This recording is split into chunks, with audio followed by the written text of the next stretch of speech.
Good evening. I'm extremely grateful to have been able to be in this class and learning what I've learned on the making of a Christian leader.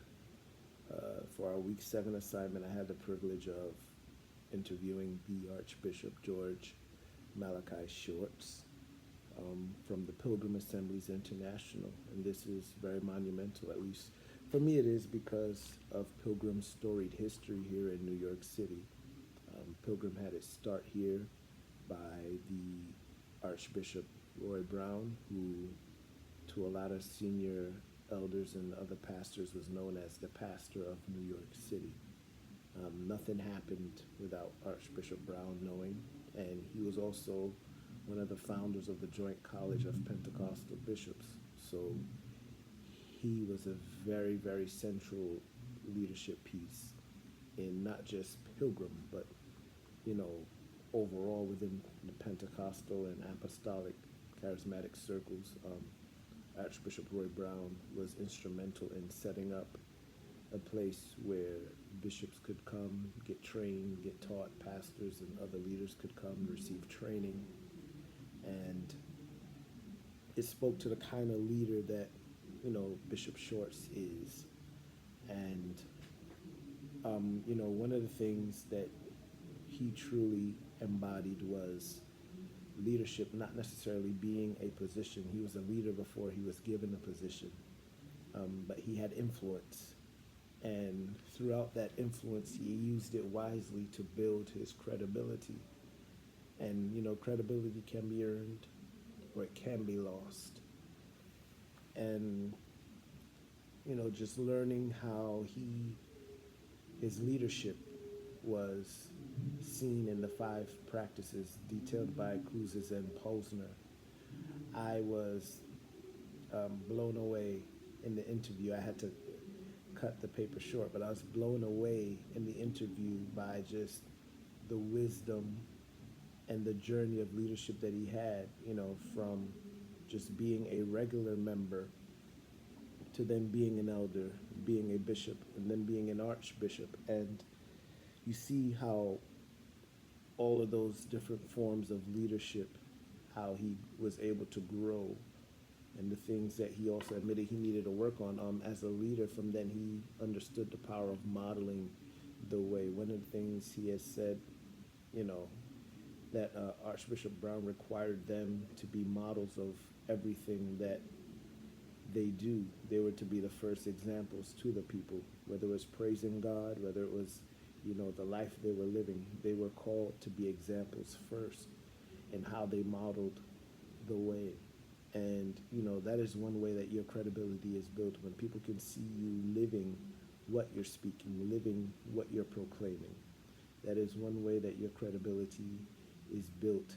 And then to how you're able to now just share an inspired vision. It taught me how I can be more effective in communicating vision and communicating the strategy that, our leader would have, as a leader in our church, that our leader has to be able to effectively communicate that to others where they're not lost, but they can find where they can serve and where we can all make, the dream happen. I was very, very surprised at not just some of the responses, but some of the strategies into how they were able to do that, like how they made him, they had the ruling elders over certain groups of people alphabetically, and how they were able to check in on them, basically taking what they received in a large scale and then bringing it down to a small scale. And I thought that was very effective,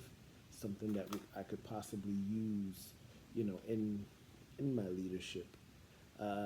Just also too, how they're able to challenge the process. Sometimes we can be prisoners of the past, and especially in the church world, sometimes some people like things to be the same. And as the environment and as neighborhoods change, I believe sometimes your methods may change, but you must maintain the same gospel, but being able to preach it and demonstrate it in a way that's relevant.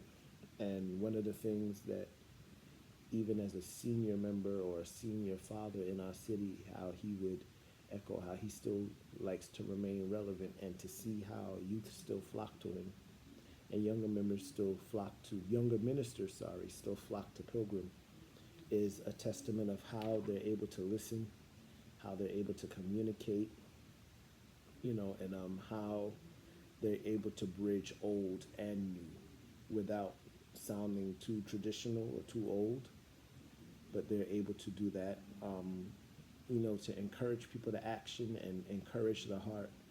I think the listening and them being examples and relationship, having a relationship, leadership is also a relationship. Showing that they're in the trenches with these people is very much key. And, to encourage the heart, how they are able to encourage people, by acknowledging them, like, saying thank you and acknowledgement goes such a long way.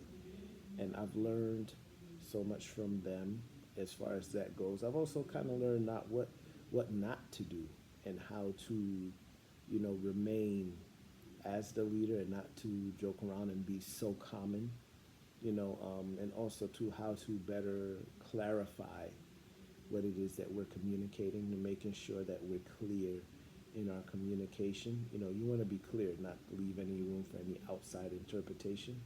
But I think that's very powerful overall.